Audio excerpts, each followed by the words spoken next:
Dia mbola mikafaliana indray tokolasy tokovavy no entina hiara-bananao manaraka tsy tapaka ny télévision malagasy amin'ity androany ity ao anatin'ny fandarana isan'ny amotana ho any amin'ny district Antsorobe ny isika iresaka ny momba ny lalana satria dia ny 7,900 ny lalana ao Antsorobe mampitohy ireo commune 9,20 dia ratsy avokoa. Anton'izay indrindra ny tahatsoroka avy amin'ny ONG lalana izay miara-miasa amina commune 10,20 ao toerana manampy ireo commune amin'ny asa fikojakojana ny lalana, eo ihany koa mifampahafantarana ny lalana amin'ny feno fitaterana ary ny asa fampandrosoana miainga avy eny fotony miainga avy amin'ny fandoavan-kelosan'ny tsirairay. Andeha arahantsika ary ny mahakasika izay.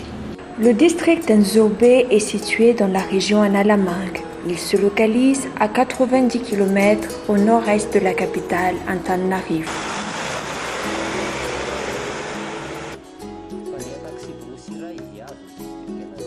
Sa superficie est de 3714 km². En empruntant la route RN3, il faut 3 heures environ pour s'y rendre. Le district d'Antsorobe est composé de 19 communes, avec plus de 200 000 habitants, composés pour la plupart d'autochtones.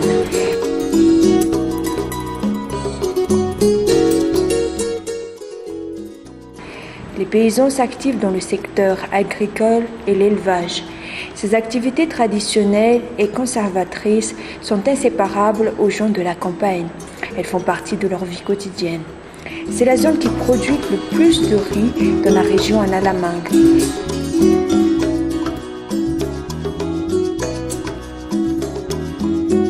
La culture de manioc est à la 2e place, étant le plus consommé après le riz à Madagascar.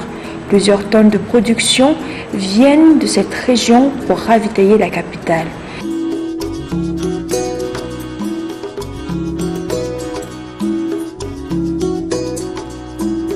Les paysans empruntent ce chemin pour toutes sortes d'activités, tant pour faire sortir les productions locales vers la capitale que pour les étudiants qui vont à l'école.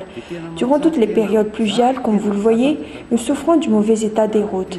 Elles bloquent la circulation de nos productions. De plus, elles dégradent le prix de nos récoltes, étant parfois obligés de les consommer sur place à cause de l'impraticabilité de la route pendant la saison des pluies. Cette route, par exemple, relie la commune d'Abatunjazak et Bitatao. Nous sollicitons l'État à nous aider sur notre situation car c'est très difficile pour nous, les paysans. Si ces routes sont réhabilitées, elles permettront sans nul doute le développement de cette localité, a expliqué cet originaire d'Antsorobe.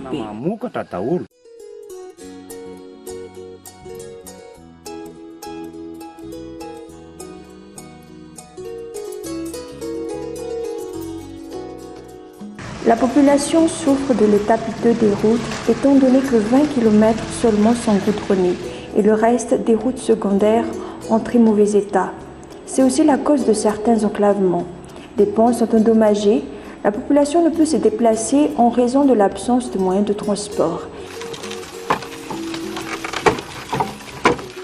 Les Tatsars n'ont pas d'autre choix que les collecteurs viennent vers eux pour acheter leurs produits agricoles à de modestes prix.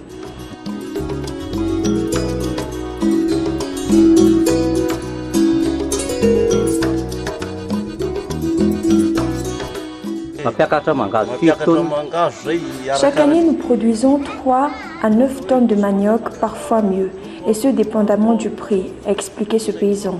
Depuis cette récente pluie, nous n'avons même pas pu atteindre ce chiffre. Nous n'avons pas été assez productifs. Nous voulions écouler des maniocs et les vendre à bon prix au marché.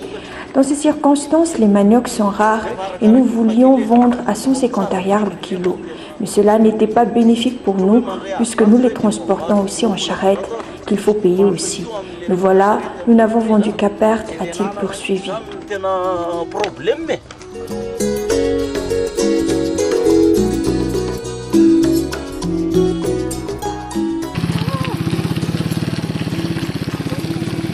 Le mauvais état des routes entrave à la croissance économique de ce district, qui se traduit d'ailleurs à travers le mode de vie des habitants locaux. Les communes font de leur mieux dans la construction et l'entretien de ces routes. Faute de compétences, les efforts sont inefficaces. Ce qui a poussé l'ONG Lalan à apporter sa contribution aux 15 communes bénéficiaires, un moyen d'appliquer les structures locales de concertation ou SLC.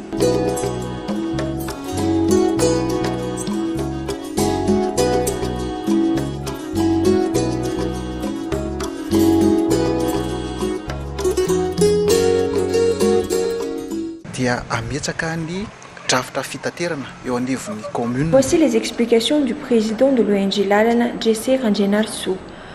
Nous voulons instaurer à travers le projet Plan communal de transport ou PCT une facilitation des échanges commerciaux entre la campagne et la ville en mettant des moyens et services de transport.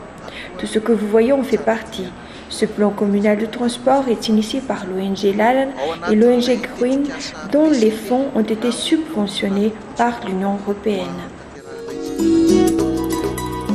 Des accords de partenariat ont été signés entre les communes concernées et l'ONG initiateur. L'année dernière, l'ONG a déjà formé des agents locaux de chaque commune et Fuktan pour les instruire sur l'importance des routes, selon les dires du chef de projet Arnzat Ratim. Le projet ne va pas s'écourter à ce niveau d'intervention car il durera 3 ans. Il va appuyer le Fuknul pour améliorer les recettes des communes.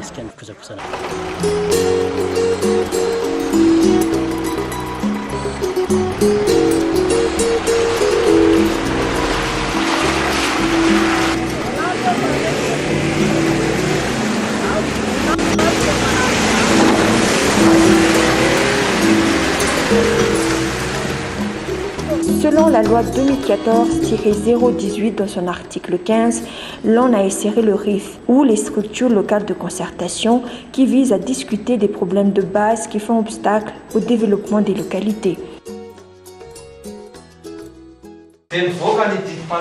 Cette loi a été décrétée en 2015-957.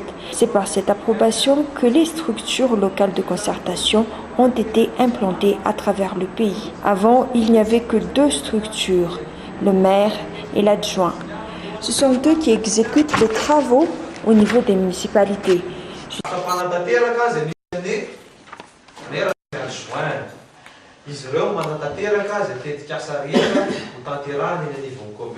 Ce sont eux qui exécutent les travaux au niveau des municipalités. Jusqu'ici, leur point commun est la vétusté des infrastructures comme les écoles, les centres hospitaliers, les ponts et surtout les routes. D'ici, je peux sentir que ce projet vise en tout cas les paysans vulnérables, car les représentants locaux et bénéficiaires de cette formation vont prendre leur part de responsabilité suivant cette initiative de développement, a décrit Samuel, un habitant du Fuktan à Juvakil. C'est bien que l'ONG ait pu apporter son soutien dans nos Fuktan, car sans les routes, l'on ne peut ni se déplacer et ne rien faire en cas de maladie, voire peut-être en mourir. Grâce à cette structure de concertation, on a pu dégager les priorités des communes, l'entretien des routes, la construction des établissements scolaires, la construction des ponts, l'adduction en eau potable et les centres de santé.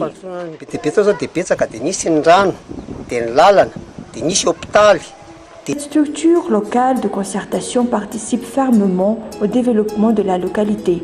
Il prend part à la mise en œuvre des projets dans le district et fixe un budget de programme pour l'année 2018.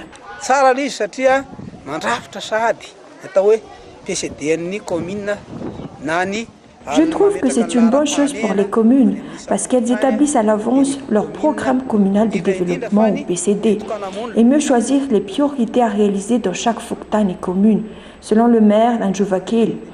Comme nous le voyons, cette commune d'Anjuvakil, qui est composée de 8 Fuktan, est isolée par la présence de ces rivières.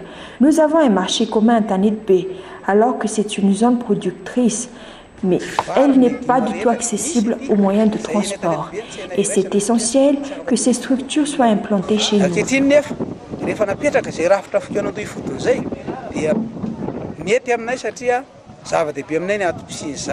La mise en place des structures locales de concertation, ou SLC, s'annonce positive pour travailler de concert avec les ONG initiateurs et les communes.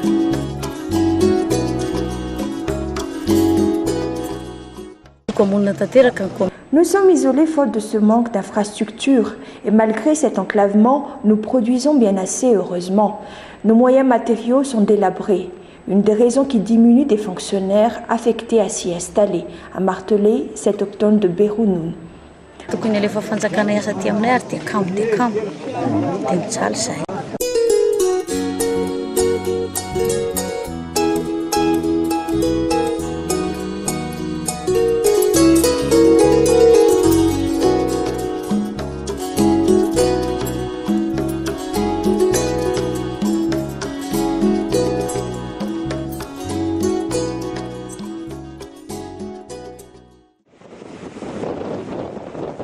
Et aux éloignements des communes, l'ONG Lalana poursuit son travail.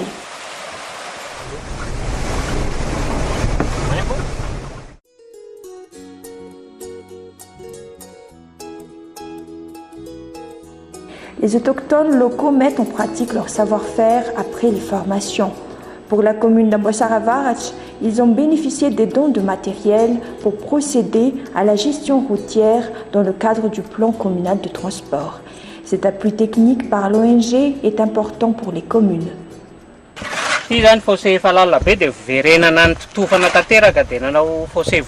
C'était déjà un fossé profond, mais l'on a déjà bâillonné. Nous l'avons construit à nouveau pour mieux assurer l'écoulement des eaux. Ensuite, nous l'avons gazonné sur ses extrémités pour qu'il puisse tenir longtemps.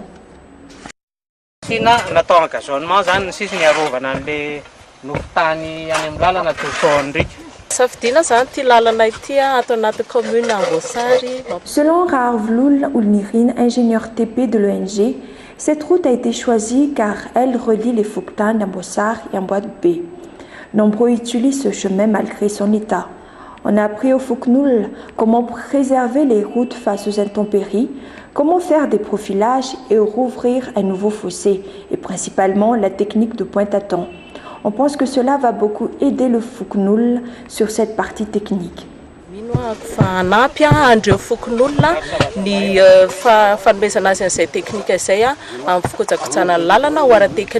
Par conséquent, la population a mis en pratique ses connaissances pour bien conserver les routes.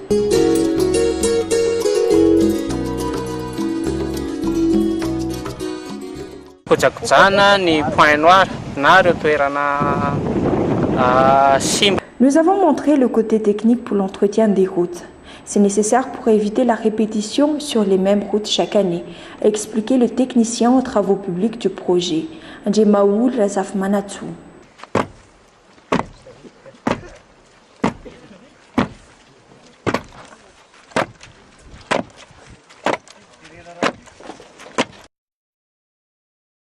Les routes constituent un frein pour le développement si elles sont coupées. Et c'est nous-mêmes qui en souffrons. D'ailleurs, le prix de nos productions se détériore. Donc, il est nécessaire de les entretenir puisqu'elles sont le moyen pour conduire au développement. Nous sommes tenus à respecter ce bien commun en étant des responsables. L'ONG Lalana a appuyé financièrement le Fouknoul après ses travaux réalisés en groupe.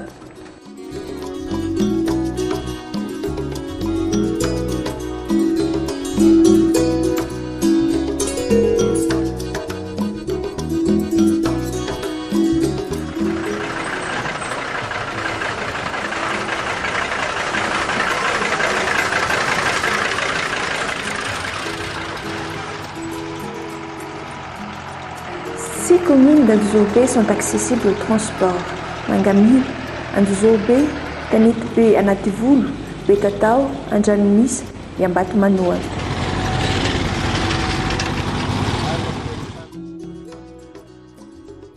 Or, ces véhicules de transport commun n'y passent pas souvent. Ceux qui disposent des moyens financiers prennent de taxi-moto, tandis que d'autres se déplacent à pied ou en charrette. Ces derniers restent le transport commun de la population. Face à cela, l'ONG intervient à la mise en place du plan communal de transport pour permettre la circulation des biens au profit de la population. Nous avons parlé de transport. D'abord, il y a les infrastructures. Ensuite, les moyens et les lois sur les transports et ainsi que les accidents causés par celui-ci.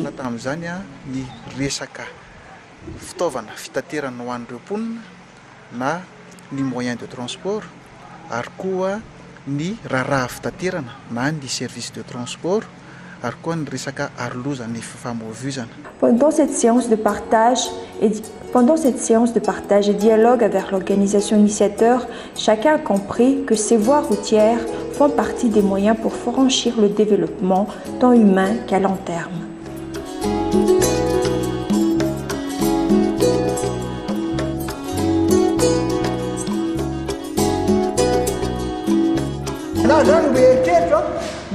À mon avis, une fois que ces routes seront réhabilitées, cela encourage les échanges entre la ville et la campagne. Chaque année, le jour du 1er mai a été toujours gardé à la réhabilitation des routes. Il devrait être comme tel. Toutes les parties prenantes doivent y intervenir, notamment sur l'accomplissement de ce projet de gestion de route. En ce sens, les usagers routiers doivent avoir un même niveau de connaissance sur les lois et règles qui régissent le transport. Des explications sur les lois relatives au transport ont été fournies aux assistances. Après cet échange, nous pouvons faire sortir progressivement les problèmes liés à la transportation. Le cas du Fuktan Ambumjaj, les infrastructures sont vétustes et endommagées. Le pont coupé situé à Mananar qui sépare les communes au nord à celles situées au sud. L'association des femmes a expliqué d'ailleurs qu'elle n'a pas les moyens de louer des véhicules pour acheminer les récoltes. Ainsi, ces femmes sont obligées de les transporter à dos d'hommes. Aucun transport commun ne peut se rendre dans ce Fuktan d'Ambumjaj. Au sujet des accidents de circulation, le problème est dans la méconnaissance des lois en vigueur. Plus de 90% des conducteurs à 2 roues sont nombreux à ne pas avoir des papiers légaux alors qu'ils sont plus de 200 actuellement.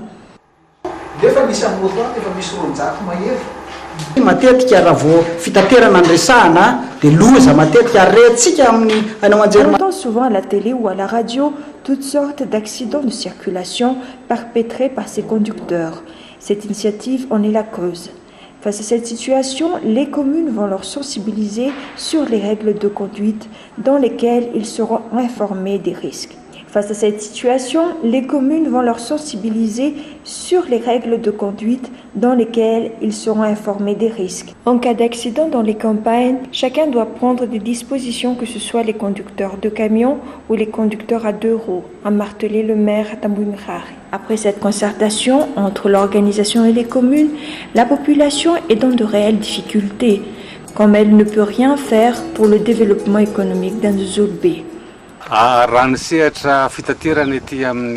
Si l'on élabore le bilan sur les infrastructures routières à Madagascar, c'est vrai que cela constitue un blocage pour l'augmentation des recettes qui reviennent aux communes. Mais vu la distance des lieux qui séparent ces territoires, cela rend difficile à l'accès aux services socio-économiques de base. Le fonds géré à cet effet provient de la population locale. Actuellement, nous avons décidé que les communes ou les Vunjbaokaparch vont prendre en charge la gestion des routes communales ou non communales. Ces dernières peuvent rechercher leurs partenaires conformes à leurs aspirations pour un processus économique durable. Toutefois, il est important d'avoir le soutien de l'État, selon l'expert en transport rural Bart David Januel Nzanaaj.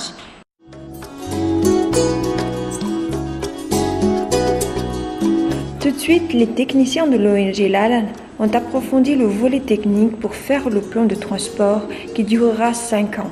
Izay ny makasika ny lalana dia isan'ny toana hoentin'ny ONG lalana sy ny ONG Corinne ny fampahafantarana ny mponina eny fotony ny fandoavan-kevitra ho antoky ny fampandrosoana andeha ary ho arahantsika izay zanam-pandarana manaraka izay. Ces institutions municipales doivent avant tout dynamiser la population à payer les impôts. L'ONG Green et l'ONG LAL sont là pour leur faire bénéficier des formations qui sont axées sur les impôts et notamment sur les lois qui régissent ces obligations communautaires. Le président de l'ONG Green a expliqué que nos attentes envers les communes sont pratiquement de sensibiliser les habitants sur ces lois et de les mobiliser à respecter en même temps. La loi 2014-020 portant sur le budget communal a été sujet lors de cette formation, justement sur les impôts, aux ressources de celles-ci, ainsi qu'à la mise en connaissance des impôts. Concrètement, d'où provient-il Quelles sont leurs contributions dans la communauté? Nous avons parlé des lois comme la budgétisation communale, comment la répartir, comment planifier les travaux et les perspectives de développement pour le bon fonctionnement des communes. Du reste, cette loi aide les techniciens à leur méthode de travail pour faire régner surtout la transparence. Comment faire une inscription au budget? À quel moment? Dans quelles circonstances? Pour le développement d'une commune, il y a des principes à suivre selon les précisions du consultant du projet Green, Lalor Avocat.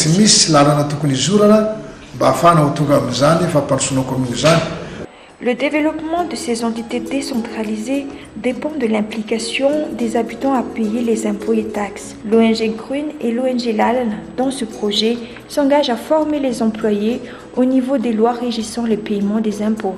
Il y a les impôts immobiliers et les impôts collectifs. Si leur paiement est respecté, le développement des communes pourrait être envisagé. Les habitants ont encore du mal à être assujettis aux impôts. Il est difficile de les convaincre, alors qu'ils veulent vivre déjà dans un réel changement. Toutefois, les locaux sont bien informés sur les budgets de programme. Les communes ont fait savoir leurs besoins en termes d'infrastructures pour cette action budgétaire. Et nombreuses explications ont été données à ces institutions municipales sur l'importance à rembourser les impôts, selon le maire de Mangamil, Adjacent Razaka.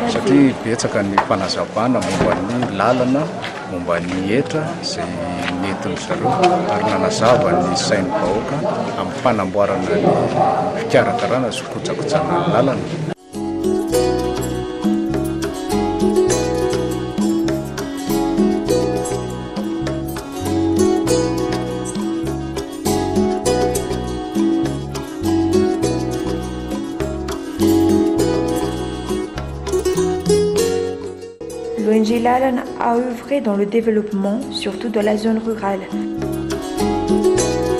Et cela fait déjà 19 ans qu'elle est au service. Ses objectifs visent à améliorer la mobilité des gens vivant dans les campagnes, améliorer l'état des routes, à mettre en place des plans de transport, un engagement qui vise à aider les communes dans les productivités locales. Ce plan de transport est inséré dans ce district d'Andzourbe. 15 communes ont été ciblées: Andzourbe, Ambungamajna, Marvaza, Betatao, Amboissage, Amparatanjona, Andranomisy, Mangamila, Analarou, Ambonimijary, Ambatomanoina, Belanitra, Antanety-Be Anativoro, Androvakely et Beronono. Ce projet durera 3 ans, réalisé par l'ONG LAL et en collaboration avec l'ONG Green. Et le fonds a été octroyé par l'Union européenne.